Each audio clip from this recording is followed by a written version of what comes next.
so much for joining us. I am particularly honored today to announce this event, which is Practitioner's Insights Designing for Sustainable Impact, with Chandani Punia, who is innovation and human design, centered design expert, and also advisor of Impact Hub Newark Metropolitan area, and a long-term collaborator that we really love and know well.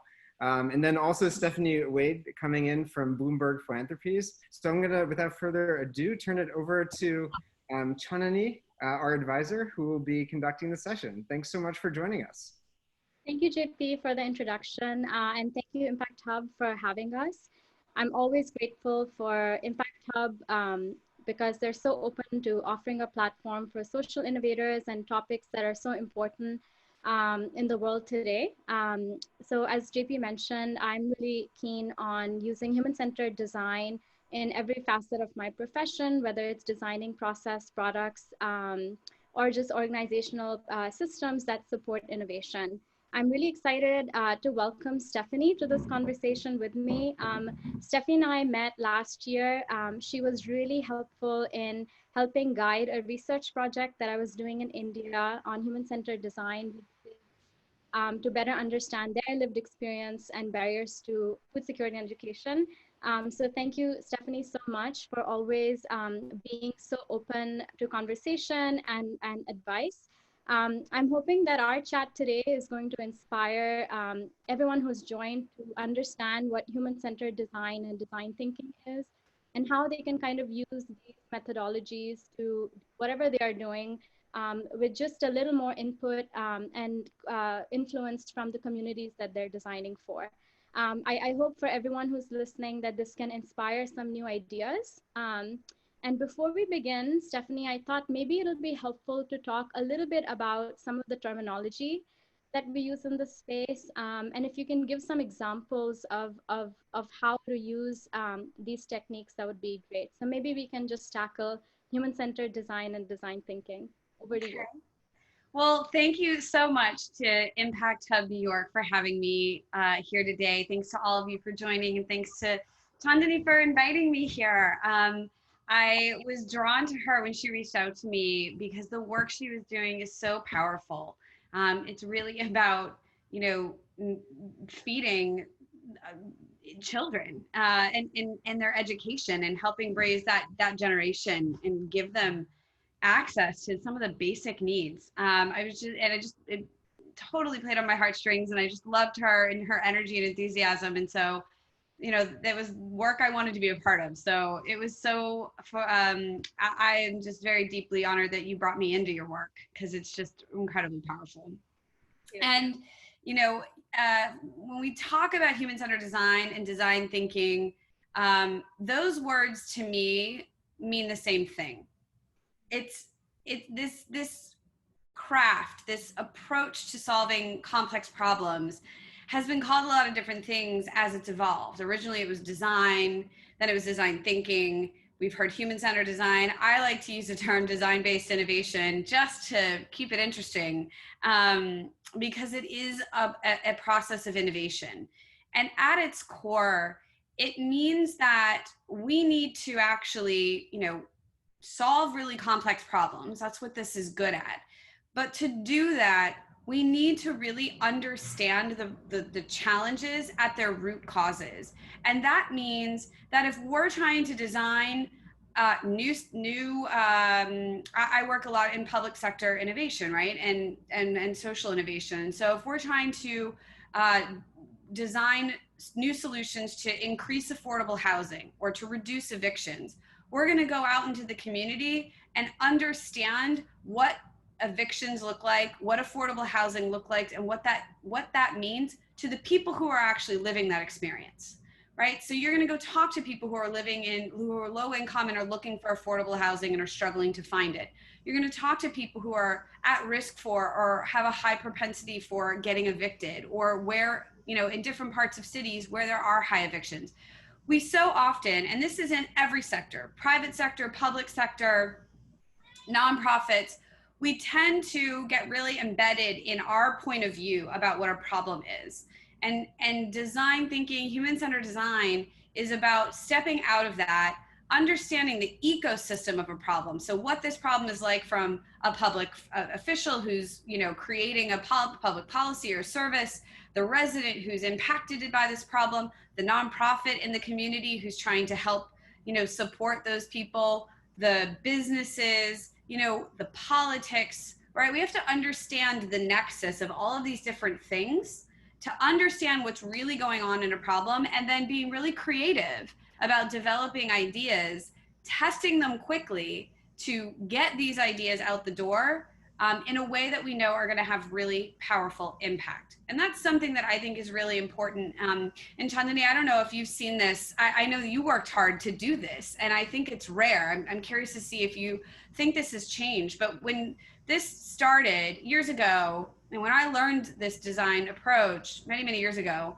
no one really talked to me about the value of impact and the importance of measuring that impact. And that's something that I am really excited that we really push in our programs and with all of the people that I work with. And I noticed that, Chandani, you did it in your recent report.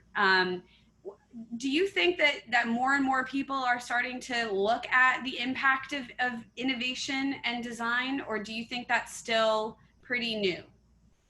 I think it's new, but I definitely think there's more attention to it. I really like how human-centered design can kind of connect problem analysis with impact.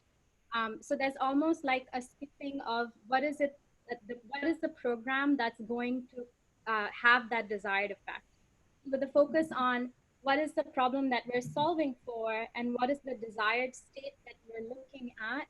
You're really kind of focusing fundamentally on what matters, right? It's kind of keeping us committed to success at the end of a project. And then there can be sort of cross-sector collaboration to get to that end result. So, you know, I can lean on the project that I did last year that you helped advise. It was in my work with an organization called Akshay Patra. They run school feeding programs in India for 1.8 million children. So my project was to use human-centered design to understand the problems that are faced by the children, their families, and their communities, and really connect that not so much with impact measurement to begin with, but impact articulation. When we design a program, are we even measuring the right things? You know, what matters to these children that are between the ages of 8 to 12 when they're receiving a nutritious meal? They're not really thinking about their diets and their health. I mean, it is one of the big reasons why we provide that meal. But in the eyes of the children, it's really about them articulating a sense of safety, permanence, and, you know, psychological safety, and receiving a hot meal every day when their parents are migrant workers and they don't really know where the food is coming from. So I think that there's definitely an emphasis on human-centered design tools to articulate impact. I don't think it's where it needs to be, but it's really encouraging to see more and more people talking about it. And so, Stephanie, I want to kind of dig a little bit deeper into some of these concepts. Can you help describe some tools and approaches that maybe our listeners can employ that are derived from human-centered design? Yeah, there's lots of them, and I just want to give a caveat. My cat is, yep, there she is. She's going to be a part of this conversation too. For those of you that have furry kids, she's done with me sitting at a computer for the day. We've officially hit the wall. Yes, there's so many tools and aspects of the human-centered design approach. We actually, for anybody who's interested, happy to follow up and send you. We have a diagram, as everybody does, of kind of what our approaches that we teach to governments around the world in human-centered design. And I think we start with from the perspective of she's just gonna get in there. Oh my God. We start with mindsets, right? Like, it's not just about the tools that you use, it's the energy and the attitude that you bring into this process. Because you can't be innovative if you come in thinking the same way that you always did, or at least the way that we are kind of taught to act and think in organizations, right? It's about having deadlines, executing projects, are you on task, are you meeting your goals? Let's get stuff done, right?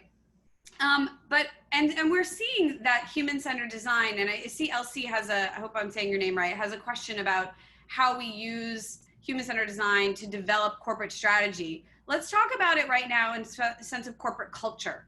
We're starting to see that these mindsets and innovation of being collaborative, creative, people-centered, iterative, right? Impact-driven, like these kinds of mindsets, especially the mindset of creative and collaborative and iterative, right? These notion of, I'm going to push myself outside of the boundaries and say things and ideas that people might normally ridicule me for, but I'm going to put them out there, and we're going to build a culture in this innovation bubble that's going to encourage that. And iteration, this notion of yes and, how we interact with one another and how we work together actually can really make or break the innovation process. Meaning, the words "but" are the universal eraser. So if Chandani suggests a great idea and I'm like, that's great, but I just immediately discounted her idea, and that creates a space that shuts down creativity. And so much of corporate culture, nonprofit cultures, government cultures are the cultures of, I've got to have the right answer. That means I have to shut other people down. And we don't do it consciously. Sometimes people do. Sometimes we don't realize we're doing it. But those kinds of mindsets matter first and foremost before you start looking at the skills. And from a skills perspective, it's in design, it's the qualitative empathy building research base. I think that is like foundational in as one of the core skills, meaning I'm going to go out and I'm going to design for someone else. That means I have to suspend my beliefs, my assumptions about what they need or what they should be doing. And I'm going to sit back as the observer and say, I am here to understand how they think. I'm here to understand what they feel and what they're going through. And that is fundamentally hard for us because we spend a lot of time, and I say we as a collective, I understand there might be outliers, and God bless you, but I had to kind of relearn this skill in adulthood of, and through design, of not having the answer when I'm talking to someone, of like, I'm not here to try to finish your sentence. I'm not here to try to guess what you want. I'm here to actually, my role is to pull out from you what you need. That's one skill. I think another is just this notion of creativity, and then prototyping and testing, I think are some of the key aspects of human-centered design, meaning instead of, this is why this started in the private sector years back, instead of saying, I'm going to develop this product, I'm going to keep it in a black box so my competitors don't know what I'm doing. I'm going to build that thought leadership. I'm going to incubate it, quiet. And then I'm going to spend $2 billion researching and developing it, launching it, and sometimes it will flop because nobody actually went and talked to the customers about what they wanted. And that's also what prototyping and this rapid prototyping and testing, part of human-centered design is why it's so important, is because we don't want to spend millions of dollars, hundreds of dollars, thousands of dollars, any amount of money on launching something before we know it's actually going to work. And so this kind of rapid prototyping and testing aspect with the people who you're designing for can actually make you, help you develop that idea much, much quicker, much cheaper, and to lead to much more successful outcomes and impact. And Stephanie, I want to build on something you said about mindset. And I think a really important thing to remember is that, human-centered design, for organizations to authentically go out in communities and say, we want to co-design with these solutions that will improve your well-being, there needs to be a sense of openness to learning what that well-being means to those communities. So that should never be predetermined for them. It needs the skills of empathy, deep listening, that you pointed out before. And I think for any institution to do this authentically externally, they also need to do this authentically internally. So what that means is, organizationally, do you have the systems and processes where there is psychological safety and a culture of saying yes and let's build on this idea? Unless you have these structures within institutions, I think that it becomes very challenging for those institutions then to practice these skills externally, because it really is a practice of listening, learning, and responding. I also, this also kind of touches on a definition of social innovation that I've really liked and resonates with me. It says that it's not, social innovation is not the privilege of any organizational form or legal structure. It's collaboration across governments, business, and nonprofits. And ultimately, it's about developing and deploying solutions for social progress. And I love that definition because I think that it also makes the process of innovation very inclusive. And it allows us to think about what those barriers might be for us. If you're an entrepreneur in an organization and you have an idea that's sort of facing a roadblock, or if you're an entrepreneur trying to come up with a new idea, it's really nice to be empowered by this definition because really there are no barriers. I think that if we put communities first and let them lead the design, it will be successful. So, kind of thinking about this definition of social innovation, can you talk to me a little bit about your work at Bloomberg Philanthropies and how you engage with government? Sure. And I love that definition, Chandani. I hadn't heard that one before. It's really nice. We at Bloomberg Philanthropies, because Mike Bloomberg was a 3-term mayor of New York and kind of saw firsthand how vital cities are to the well-being of people around the world. Half of the world's population lives in a city. COVID may be changing that. We'll see. Although ultimately, everybody always comes back to cities, right? No matter what. At least that's been the trend over the past many decades. But he sees this is where government is really hitting the road, right? This is where people feel their government in a daily basis. It's about, picking up garbage and getting your driver's license and so many other aspects of local government. He also sees that they're vastly underfunded and that a lot of things come down, at least in the United States, from a national and state level that are unfunded. So he sees the real power that they have in transforming lives. And so we spend a lot of time working with cities, and he has multiple initiatives that he works on, but I'm on the government innovation team, and we focus on bringing best practices in government in innovation to governments. So making sure they are also at the leading edge alongside companies to improve the services they deliver and improve residents' lives. And so I lead several programs there, and we have others that my colleagues run as well that are all focused on different ways to support cities in these efforts. So I lead something called innovation teams, innovation training, and several other things that are really about teaching cities and people in cities how to do this, how to use innovation to solve big public challenges and public sector challenges, and really build a culture of innovation. And we do that in a lot of different ways. We also have a competition, prizes that kind of surface good ideas that we try to help replicate. We focus on building data analytics capacity on cities so they can at least start to understand the what of the problem, which is what I think quantitative data is so good at. The qualitative data that we talk about in design is really the why a problem is happening, but you do need the quantitative data to tell you what and quantify it, and also to measure impact. So we do a lot of these different things at Bloomberg. That's great. And there's a question here that talks about, I'll just read out the question. How can we lean into the speed that comes with design thinking and social innovation, the international development sector, especially when it pertains to governments? This is so hard, I think. And Chandani, do you want to take that first?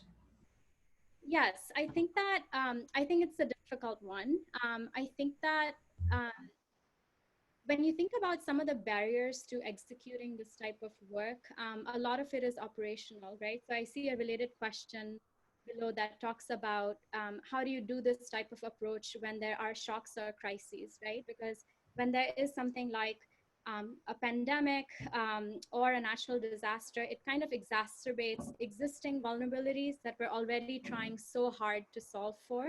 And in those times, sometimes it's not possible logistically for us to be in those communities and ask questions. We kind of shift to like an emergency mindset, which makes a lot of the systems level change, the root cause work a little bit difficult.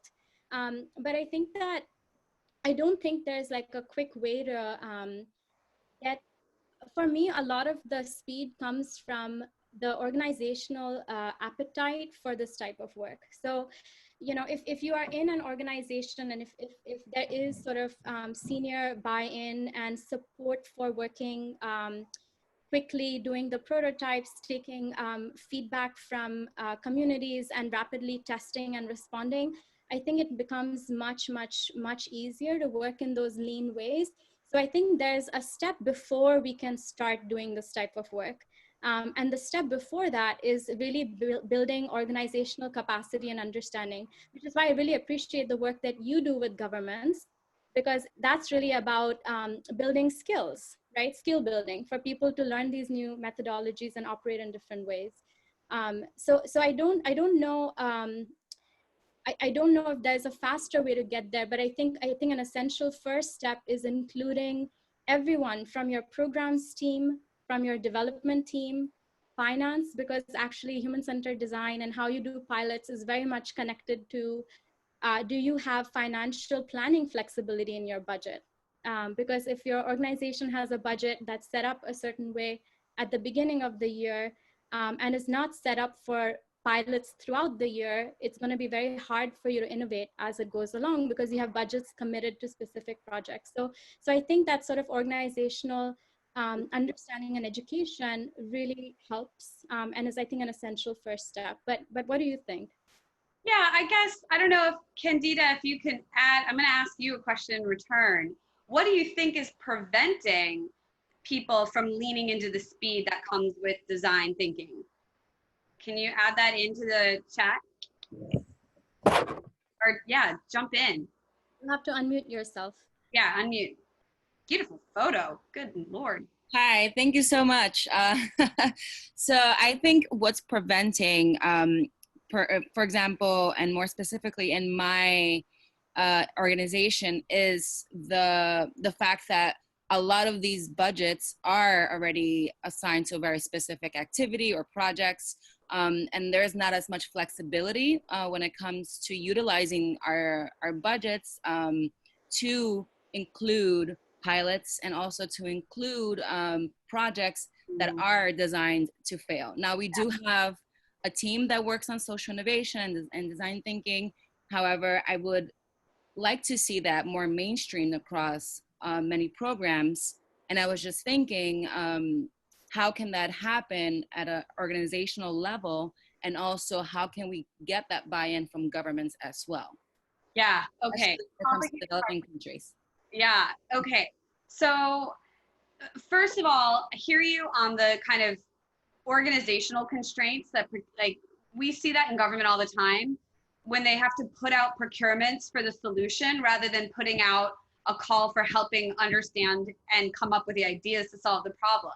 That and so then you get locked into, well, we've already hired this company to deliver this new garbage collection, you know, fleet because we had to come up with it. That's the only way we're allowed to procure it. And that's just, it's like, well, what if you didn't need garbage collection? What if you really needed a new composting thing? And like, well, suddenly we're stuck, right? And it's wasteful. And that's a huge problem in government. And we're one of the things that and it's been on my dream list for a while, not only in the procurement, but also in policy setting and policy making, is to start with the questions and actually change the way we do procurement so that in those contracts, in those budgets, we leave space for experimentation. We also do the same in public policy. Instead of saying, let's write some new laws, how about we go understand what the problem is? Let's go test some things and then write a law retroactively that we know is going to, if we even need it, which we may not, let's then write it retroactively in a way that we know is going to be successful rather than hemming us in. Getting that buy-in though in an organization is a whole nother question. And Chandani, I'm sure will have her own insights. I find that it typically happens in a couple of different ways. Either an organization, and this has seemed to be more typical, there's like a grassroots lower level, a couple of people found out about innovation or design, they really, really want to do it because they know it can have a lot of value and impact, especially in a public sector and in a social innovation sector where every dollar counts, and innovation can very often find efficiencies or amplify existing dollars beyond where they are, and also do that in a way that delivers better impact, which is why we're all doing this work, right? Because we want to make the world a better place. So we get these like grassroots folks who are like, yes, yes, yes, yes, yes. But then, and then they can do some small projects, right? There's always, even in those places where you don't have room for pilots and such, like look for those small wins where you can generate any kind of win you can and bring some people along with you because they start to become champions of it. That's where people, talking about this is hard, it's abstract. It's when people go through the project, that's when they're like, oh, wow, I get why this is different. I didn't really think it was going to be all that different from what I'm already doing. That, the more you can get those light bulbs to come on, the more you start to build around that momentum up the chain. But if you don't connect that grassroots movement to that senior leadership level, I've never seen it work. And I've seen a lot of different people try, because you need those senior leaders to set the tone for the organization and say, this is a part of my vision for the organization. I'm expecting all of us to be thinking in these new ways. They have to give permission. And then you need to get to the middle managers, because this is the other thing you see. You get the grassroots and then you get the senior leadership, or you get senior leadership and then you get grassroots, but the middle seems to be left out a lot, and they're the ones who control budgets. And so if they're dragging their heels about certain things, it just doesn't move. So you do really need to get all three layers. You need to get enough pieces in all three layers and a really strong senior leader who's committed to holding people accountable to doing this work and celebrating it publicly, internally and externally. Those things are really key. Yeah, I think you're right on, Stephanie. And I think the biggest question to ask is, what is the organization's innovation philosophy and strategy? So is that senior leadership committing to innovation that permeates all levels of the institution? So they want innovation in all departments and all types of programming, or the organization is kind of early on in their innovation journey, and maybe a comfortable space organizationally is to have a specific team that's kind of managing an innovation portfolio. And every time I've seen that sort of structure, I have seen conflict, because, the definition of social innovation that I just read kind of tells us that it's not just the prerogative of a group of people, it's something that is accessible to us all, but often that's not the reality in most institutions. So I think some practical tips are, having a conversation with senior leadership around their innovation philosophy. If it is a department now, can they see some of that skill building and capacity building for all staff to become entrepreneurs and innovators? Asking questions like that, engaging departments that are usually not included in innovation processes, I think to a fault, like the finance team or the external affairs team, because a lot of donors are interested in supporting institutions that are really authentically also having innovation philosophies within institutions, because also innovation is very connected to diversity, equity, and inclusion within workplaces. So including HR in those conversations. I think these are ways in which you can kind of get the conversation going. And then maybe the next step is to carve out a very small budget for doing some innovation programs, build evidence, and then you kind of get the backing for something bigger. But I think these are the ways in which to navigate some of that tension that can exist within organizations. Absolutely. So we have another question. We have great questions coming up. So we have about 10 more minutes, so please ask us questions. The next one is, can you think about some successful examples of human-centered design projects in international development? And I think we can kind of apply that to here locally in the US that have had long-term impact. Stephanie, anything from something you've worked on? Yeah, and these paintings are mine. Thank you so much for asking. They're photographs and paintings. I am an artist on the side. Thank you for asking. Works in progress. Yeah, absolutely, long-term impact. We've seen one of our cities, when I think about long-term impact, is Mobile, Alabama. They had chronic blight. And for those of you, blight means like dilapidated, rundown properties that were abandoned, overgrown weeds. And they happened to be in a part of the town where a lot of low income and minority residents were living. And it used to be a source of pride, a place of pride in the city. And over the years, it really fell apart and fell down. And it was a really big problem, not only economically for the city, but also just for the people who live there and their way of life, their pride and their sense of neighborhood, of community. And this is a really big, tough problem. They had to do a lot of things across the city and pass some laws at the state level to give them the ability to tackle this problem. But they have reduced blight by 45% over 4 years. And that number continues to grow every year. It's amazing. We've seen internationally, it's not an international development project, but in Tel Aviv, we had a team that really was focused on reducing the cost of living for young families in that city. And as you know, living in a city, it's hard, especially for young families. And they put together a portfolio of ideas that have helped save, depending on the family, right, and how many kids they have and their ages, but could be up to $5,000 to $10,000 a year.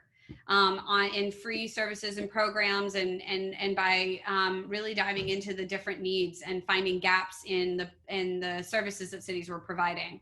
And that's over multiple years. When innovation is done well, it really can have that impact, but you have to have the follow through, right? You can't be an innovation just because you love coming up with fun ideas, because ideas don't matter if you can't actually put them into practice. And you have to, another important part I mentioned about human-centered design is the iterative nature of it. Meaning we learn, we come up with ideas, we test those ideas, we go back and learn some more because we didn't get something right. You test again, etc. And you're constantly building and making something better, better, better. When you finally get to a place where your idea is ready to launch, that doesn't mean you just say, goodbye, idea, out into the world, have fun, right? You have to keep watching that. You have to continue to measure the impact of it, because what if something new changes? What if something you hadn't seen isn't working? Or what if something's working really well and you want to amplify it? You have to continue to watch these things and tweak it. So impact is long-term impact is absolutely possible if you really want it to be. Yeah, and I think impact is really about, what is the community desiring, and are they still desiring that, right, Stephanie? Which connects to this point of consistently measuring if the solution that you came up with, perhaps even in co-designing with the communities, does that solution still make sense, say 6 or 7 months from now?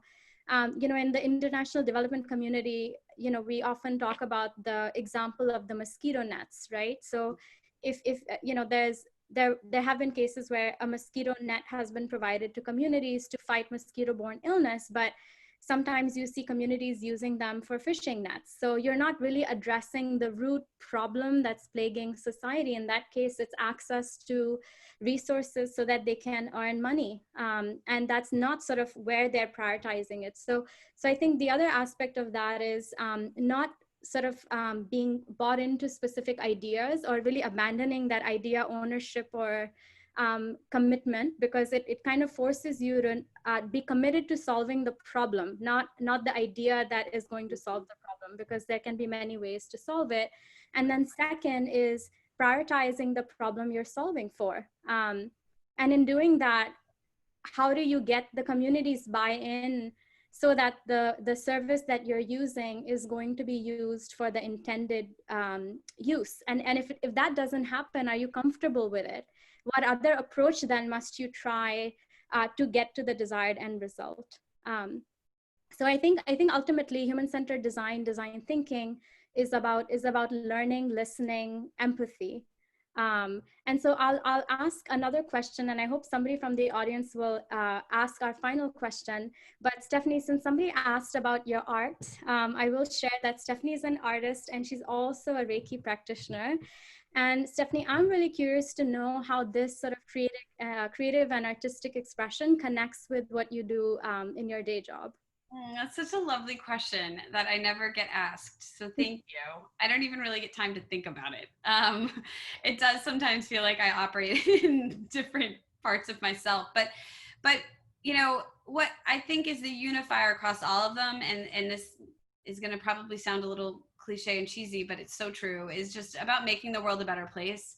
I think solving, you know, the work I do at Bloomberg and government innovation is about tackling really tough problems and saying, we're going to get it done. And that takes imagination, that takes optimism, that takes vision. And that's something that's in my art, right? Is about optimism, vision, about being creative, but about trying to create a message that touches somebody's heart. And for a moment, they feel a certain way. And hopefully that way is either good or enlightening. If it's uncomfortable, then it's something that they can learn about in themselves. And to me, that makes the world a better place, the more art we put out there. And for Reiki practitioner, and again, that's just about helping people heal. That's about, you know, we are, and my art, that intersection is coming together a lot more, of healing and art and how those two intersect. But that's what innovation is about as well. It's all about how do we help heal people? How do we help touch people in their emotions in a way that either alleviates pain or creates joy.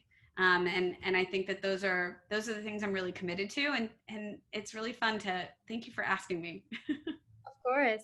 Yeah, I often think about that. You know, I sing, and I was in different singing groups and in a band. And so much of that role is about listening, so that you're singing in tune, you're on rhythm.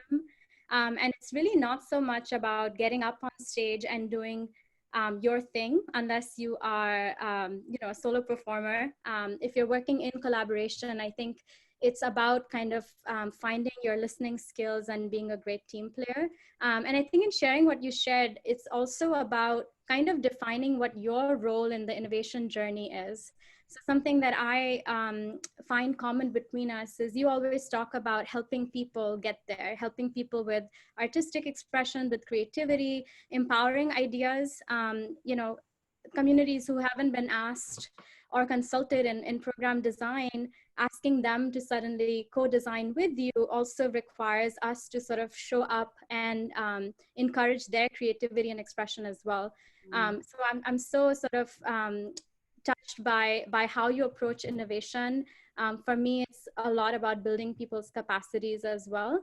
And then maybe I'll just conclude our conversation here and say that I hope everyone who joined us is inspired by this conversation. You know, feel free to contact us with any questions or any resources that can help you, you know, pursue your social innovation journey better. And thank you so much for joining us today. Thank you. Thank you, Stephanie, for your time. Oh my God, thank you so much. This was so fun. Thanks for having me. Thanks for all your questions. Yeah, they were great.